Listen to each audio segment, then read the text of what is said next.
Nous allons découvrir dans cette vidéo comment modifier la couleur à l'intérieur d'un jeu de symboles. Alors pour commencer, je vais prendre ici l'outil pulvérisation, je vais prendre un symbole de fleur et je vais pulvériser comme ceci un grand nombre de fleurs. Et puis ensuite, justement, j'ai envie de changer localement ici les couleurs des fleurs. Donc pour cela, je vais utiliser l'outil coloration de symboles. Alors avant ça, je vais double-cliquer pour rentrer dans les options de l'outil et on va s'intéresser ici tout d'abord au niveau de l'intensité de l'outil. Pour l'instant, je vais tout de suite le passer sur le maximum qui est de 10. Je valide par OK. Et là maintenant, c'est assez simple. On a juste à prendre une couleur et puis cliquer sur nos fleurs.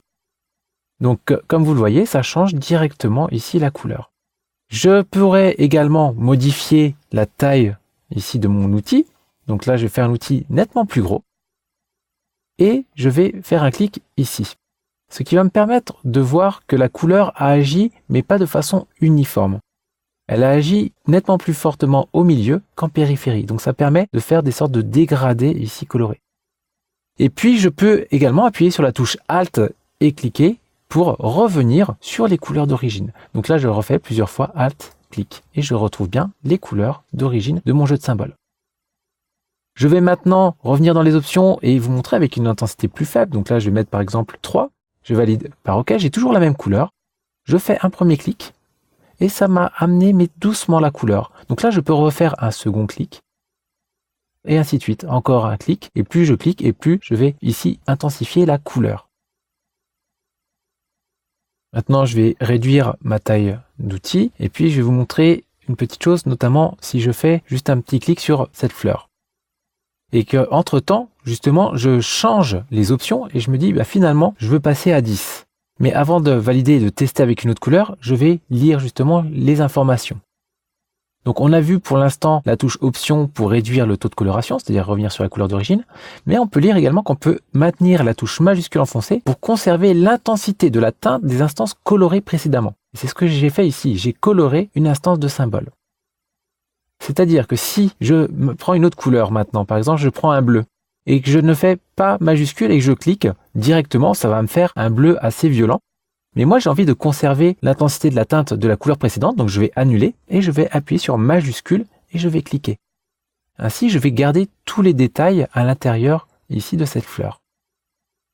Alors là, ça fonctionnait très bien puisque à la base, on avait une couleur qui était en fait dans des teintes moyennes. C'est-à-dire que si j'avais fait une photocopie de ma fleur d'origine, de celle-ci, j'aurais eu un gris moyen. Maintenant, ici, j'ai préparé deux autres symboles. Un qui est très clair et puis j'en ai un autre ici qui est très foncé. Donc je vais revenir sur mon illustration générale et on va voir ces petits cas particuliers pour bien comprendre comment fonctionne l'outil.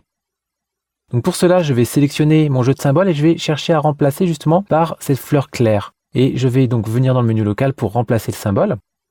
Donc je vais bien hériter des changements de couleur, mais ça prend en compte bel et bien les valeurs de mon symbole. Donc en aucun cas ici, je pourrais avoir une couleur très opaque, très saturée.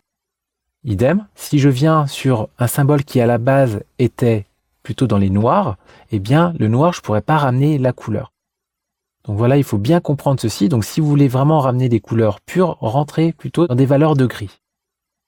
Donc maintenant, je vais effacer tout ceci et je vais de nouveau rentrer dans les options pour vous montrer que dans la partie ici pulvérisation de symboles, on va retrouver au niveau de la coloration, donc ce qui nous intéresse, ici une valeur qui pour l'instant est moyenne. C'est-à-dire que dès que je pulvérise, pour l'instant, ça prend la couleur du symbole.